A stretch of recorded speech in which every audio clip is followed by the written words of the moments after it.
Hi guys, welcome back to my new vlog. ಇದು ನಿನ್ನೆ evening vlog. ನಿನ್ನೆ ಏನು ಅಷ್ಟು ತರಕಾರಿ ಇರಲಿಲ್ಲ ಅಡುಗೆ ಮಾಡೋದಕ್ಕೆ. ಸೊ ಹಸ್ಬೆಂಡ್ ಏನಾದರೂ ಸ್ವಲ್ಪ ಸ್ಪೈಸಿಯಾಗಿ ತಿನ್ನೋಂಗಾಗಿದೆ, ಏನಾದರೂ ಮಾಡು ಅಂದ್ಬಿಟ್ಟು ಒಂದು ಮುಕ್ಕಾಲು ಕೆ ಜಿಯಷ್ಟು ಚಿಕನ್ ತಂದುಕೊಟ್ಟಿದ್ರು. ಸೊ ಚಿಕನ್ ಫ್ರೈ ಮಾಡೋಣ ಅಂದ್ಬಿಟ್ಟು ಎಲ್ಲ ರೆಡಿ ಮಾಡ್ಕೊತಾ ಇದ್ದೆ. ಶುಂಠಿ ಸ್ವಲ್ಪನೇ ಇತ್ತು, ಶುಂಠಿ ಇನ್ನಿಲ್ಲ, ಮತ್ತು ನಾಳೆ ತರಬೇಕು, ಎಲ್ಲ ತರಕಾರಿ ತರಬೇಕು. ಸೊ ಶುಂಠಿ ಮತ್ತು ಒಂದು 4 ಬೆಳ್ಳುಳ್ಳಿನ ಎಲ್ಲ ನೀಟಾಗಿ ಕ್ಲೀನ್ ಮಾಡ್ಕೊಂಡ್ಬಿಟ್ಟು ಪೇಸ್ಟ್ ಮಾಡಿ ಇಟ್ಕೊಂಡಿದ್ದೀನಿ. ನಾನು ಹೊರಗಡೆಯಿಂದ ಶುಂಠಿ ಬೆಳ್ಳುಳ್ಳಿ ಪೇಸ್ಟ್ ತರಲ್ಲ, ಅದಷ್ಟು ಚೆನ್ನಾಗಿರಲ್ಲ. ಸೊ ಮನೇಲೇ ಎಷ್ಟೇ ಲೇಟ್ ಆದರೂ ನಾನು ಮನೇಲೇ ಶುಂಠಿ ಬೆಳ್ಳುಳ್ಳಿ ಪೇಸ್ಟ್ ಮಾಡಿ ಇಟ್ಕೊಂಡ್ಬಿಡ್ತೀನಿ. ಆಲ್ಮೋಸ್ಟ್ ಒಂದು 2 ಡೇಸ್ಗೆ ಆಗಂಗೆ ಮಾಡಿ ಇಟ್ಕೊತೀನಿ ಅಷ್ಟೇ. ಸೊ ಚಿಕನ್ ಒಂದು 3-4 ಸಲ ಚೆನ್ನಾಗಿ ವಾಶ್ ಮಾಡಿ ಇಟ್ಕೊಳ್ತೀನಿ, ಅದರ ಸ್ಮೆಲ್ಲೆಲ್ಲ ಹೋಗಬೇಕಲ್ವಾ. ಸೊ ಒಂದು 3 to 4 ಟೈಮ್ಸ್ ಚೆನ್ನಾಗಿ ವಾಶ್ ಮಾಡಬೇಕು. ಆ್ಯಂಡ್ ನನಗೆ ಹಿರಿ ಕಲ್ಗುಣ್ಗೆ ಅಂದರೆ ತುಂಬ ಇಷ್ಟ. ಸೊ ಅವರು ಯಾವಾಗ್ಲೂ ಚಿಕನ್ ಏನಾದರೂ ತರಬೇಕಾದ್ರೆ ಹಿರಿ ಕಲ್ಗುಣ್ಗೆನ ಮಿಸ್ ಮಾಡದೆ ಹಾಕಿಸ್ಕೊಂಡು ಬರ್ತಾರೆ.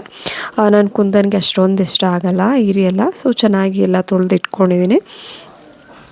ಈಗ ಒಗ್ಗರಣೆಗೆ ಒಂದು ಈರುಳ್ಳಿ ಮತ್ತು ಎಲ್ಲ ಸ್ಪೈಸಸ್ ಮಸಾಲೆ ಏನು ಐಟಮ್ ಇರುತ್ತೆ ಅದನ್ನೆಲ್ಲ ಹಾಕ್ಕೊಂಡು ಚೆನ್ನಾಗಿ ಲೋ ಫ್ಲೇಮಲ್ಲಿ ಫ್ರೈ ಮಾಡ್ಕೋಬೇಕು. ಪಲಾವ್ ಎಲೆ, ಆಮೇಲೆ ಶುಂಠಿ ಬೆಳ್ಳುಳ್ಳಿ ಪೇಸ್ಟ್, ಸ್ಟಾರ್, ಮೊಗ್ಗು, ಮತ್ತು ಅಕ್ಕಿ ಒಂದು 2 ಏಲಕ್ಕಿ, 2-3 ಏಲಕ್ಕಿ ಸಾಕಾಗುತ್ತೆ. ಒಂದು 4 ಲವಂಗ, ಮೆಣಸು, ಸ್ಟಾರ್ ಹೂವು, ಮತ್ತು ಮೊಗ್ಗು ಬರುತ್ತಲ್ಲ ಅದು. ಸೊ ಎಲ್ಲ ಸ್ಪೈಸಸ್ ಮಸಾಲೆದೇನು ಸ್ಪೈಸ್ ಹಾಕ್ತೀವಿ ಅದನ್ನೆಲ್ಲ ಹಾಕ್ಕೊಂಡು 1 ಸ್ಪೂನ್, 1/4 ಸ್ಪೂನ್ ಅಥವಾ 1 ಸ್ಪೂನ್ ಶುಂಠಿ ಬೆಳ್ಳುಳ್ಳಿ ಪೇಸ್ಟ್ ಹಾಕ್ಕೊಬಿಟ್ಟು ಚೆನ್ನಾಗಿ ಲೋ ಫ್ಲೇಮಲ್ಲಿ ಚೆನ್ನಾಗಿ ಫ್ರೈ ಮಾಡ್ಕೋಬೇಕು. ಇದೆಲ್ಲ ಫ್ರೈ ಆದಮೇಲೆ ಚಿಕನ್ನ ಹಾಕ್ಕೋಬೇಕು.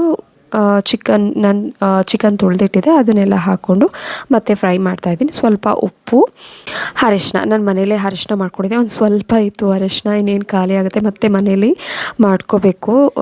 ಇನ್ನೊಂದು ವರ್ಷ ಆಗೋ ಹಾಗೆ 1/4 kg ಸಾಕಾಗುತ್ತೆ. ಏಕೆಂದರೆ ನಾನು ಒಗ್ಗರಣೆಗೆಲ್ಲ ಆಲ್ಮೋಸ್ಟ್ ನಾವು ಹೊರಗಡೆ ಅರಿಶಿನ ತರೋದೇ ಇಲ್ಲ, ನಾನು ಮನೇಲೇ ಆಲ್ಮೋಸ್ಟ್ ಮಾಡ್ಕೊಳೋದು.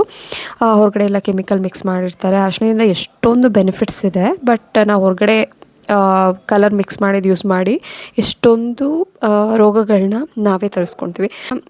ಸೊ ಈ ಟರ್ಮರಿಕ್ ಮನೇಲೇ ಮಾಡಿದರೆ ನಮಗೆ ಎಷ್ಟೊಂದು ಹೆಲ್ತ್ ಬೆನಿಫಿಟ್ಸ್ ಇದೆ. ಸೊ ಅರಿಶಿನ ಸ್ವಲ್ಪ ಇತ್ತು, ಸ್ವಲ್ಪ ಹಾಕಿದ್ದೀನಿ. ಇದನ್ನು ಒಂದು 10 to 15 ಮಿನಿಟ್ಸ್ ಲೋ ಫ್ಲೇಮಲ್ಲಿ ಒಂದು 50% 60% ಇಷ್ಟರಲ್ಲೇ ನಾವು ಎಲ್ಲ ಚೆನ್ನಾಗಿ ಬೇಯಿಸ್ಕೋಬೇಕು ಚಿಕನ್ ಎಲ್ಲ. ಆಮೇಲೆ ಒಂದು ಸಣ್ಣಗೆ ಹೆಚ್ಚಿದ ಒಂದು ಟೊಮೊಟೊ ಹಾಕಬೇಕು. ಅದು ಬೆಂದಾದಮೇಲೆ ಆಮೇಲೆ 1 ಸ್ಪೂನ್, ಒಂದು 1/2 ಸ್ಪೂನ್ ಜೀರಿಗೆ ಪೌಡರ್ ಮತ್ತು 1 ಸ್ಪೂನ್ ಮೆಣಸಿನ ಪೌಡರ್ ಹಾಕಿದ್ದೀನಿ. 1/4 ಸ್ಪೂನಷ್ಟು ಖಾರದ ಪುಡಿ ಹಾಕ್ಕೊಂಡ್ರೆ ಸಾಕಾಗುತ್ತೆ.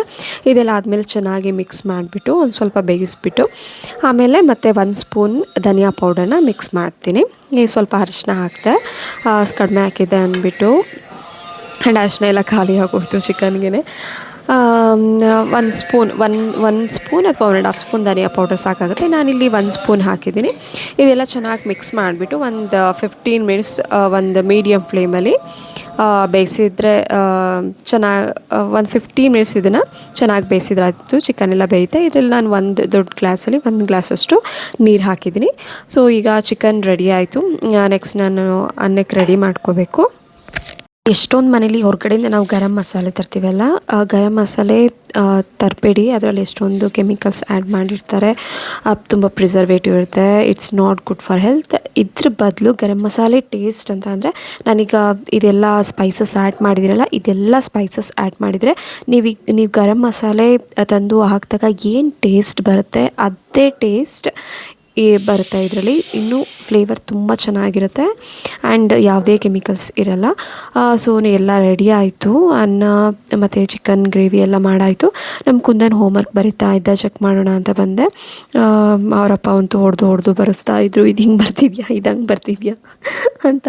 ಮೊದಲೇ ಹೋಮ್ವರ್ಕ್ ಮಾಡ್ಸೋಕ್ಕೆ ಇಷ್ಟ ಇರಲ್ಲ, ಅದರಲ್ಲಿ ಏನಾರು ಕತೆ ಹೊಡಿಯೋದು ಜಾಸ್ತಿ ನಮ್ಮ ಕುಂದನು. ಅಮ್ಮ ಇದು ಬರಿತೀನಿ, ಇದೀಗ ಬರಿತೀನಿ, ಆಮೇಲೆ ಸಂಜೆ ಬರ್ತೀನಿ, ಇಲ್ಲ ನೈಟ್ ಬರಿತೀನಿ ಅಂದ್ಬಿಟ್ಟು ಏನೇನೋ ಕತೆ ಹೇಳ್ತಾನೆ. ಆ್ಯಂಡ್ ಬೇಗ ಬರೆಯಲ್ಲ, ಒಂದು ಬರಿತಾನೆ, ಆಮೇಲೆ ಅಲ್ಲೇನೋ ಮಾಡೋಕ್ಕೆ ಹೋಗ್ತಾನೆ. ಒಂದು ಸರಿಯಾಗಿ ಎಲ್ಲರ ಹತ್ರ ಏಟು ತಿಂತಾನೆ. ಸೊ ಪಾಪ ಹೊಡಿತಿದೆ, ಬಾರಮ್ಮ ಅಂದ್ಬಿಟ್ಟು ಕರೆದ. 1 ರೋ ಎಲ್ಲ ಕಂಪ್ಲೀಟ್ ಮಾಡಿಸಿದ್ರು, ಚೆನ್ನಾಗಿ ಬರ್ತಿದ್ದ. ನಾವೇ ಎದುರುಗಡೆ ಕೂತ್ಕೊಂಡ್ರೆ ಮಾತ್ರ ತುಂಬ ಚೆನ್ನಾಗಿ ಬರಿತಾನೆ, ಎಲ್ಲ ಕಾನ್ಸಂಟ್ರೇಟ್ ಮಾಡಿ. ಅಂದರೆ ಅವನದೇ ಮೆಥಡಲ್ಲಿ ಕ್ಲಿಯರಾಗಿ ನೀಟಾಗಿ ಹೇಳಬೇಕು. ಈಗ half circle, right side circle ಅಥವಾ half moon shape and sleeping line, standing line. So ಈ ರೀತಿ ಅವ್ರ ಟೀಚರ್ ಹೇಗೆ ಹೇಳ್ಕೊಟ್ಟಿದ್ದಾರೆ, ಅವ್ರ ಬುಕ್ಸಲ್ಲಿ ಯಾವ ರೀತಿ ಇದೆ, ಸೊ ಅದೇ ಮೆಥಡಲ್ಲಿ ಅವನಿಗೆ ಅರ್ಥ ಆಗಂಗೆ ಹೇಳಿದರೆ ಪರ್ಫೆಕ್ಟಾಗಿ ಬರೀತಾನೆ.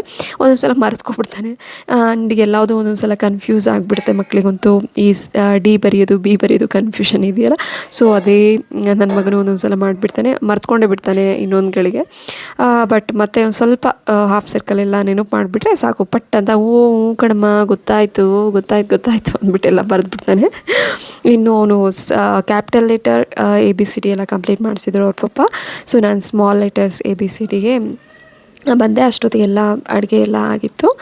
ಆ್ಯಂಡ್ ಎದುರುಗಡೆ ಕುತ್ಕೊಂಡ್ರೆ ಬರೀತಾನೆ ಚೆನ್ನಾಗಿ, ಇಲ್ಲ ಅಂದರೆ ಬರೆಯೋದಿಲ್ಲ. ಜಸ್ಟ್ ಒಂದು ವಿತಿನ್ 3 ಮಿನಿಟ್ಸಲ್ಲೇ ಅವನು ಎಲ್ಲ ಕಂಪ್ಲೀಟ್ ಮಾಡಿಬಿಡ್ತಾನೆ.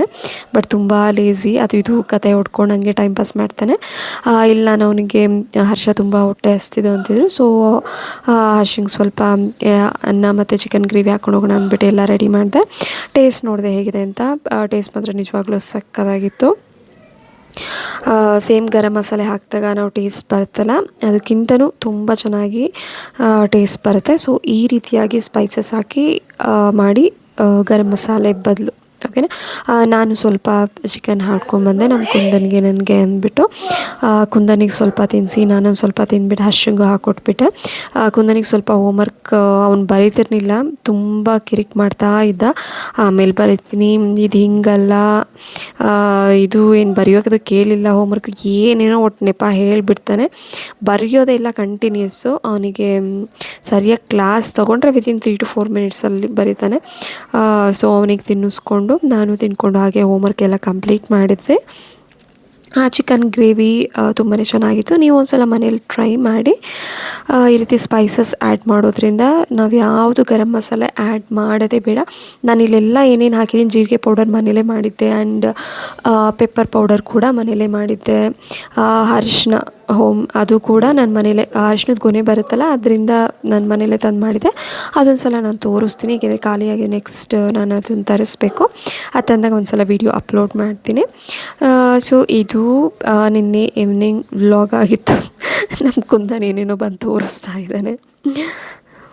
ಇವತ್ತಿನ ವ್ಲಾಗ್ ಆಗಿತ್ತು. ಆ್ಯಂಡ್ ನನ್ನ ಯೂಟ್ಯೂಬ್ ಚಾನಲ್ಗೆ ಯಾರೆಲ್ಲ ಸಬ್ಸ್ಕ್ರೈಬ್ ಆಗಿಲ್ಲ, ಸಬ್ಸ್ಕ್ರೈಬ್ ಆಗಿ, ಲೈಕ್, ಕಮೆಂಟ್ ಆ್ಯಂಡ್ ಶೇರ್ ಮಾಡಿ. ಮತ್ತು ನೆಕ್ಸ್ಟ್ ವೀಡಿಯೋದಲ್ಲೇ ಸಿಗೋಣ. Thank you so much.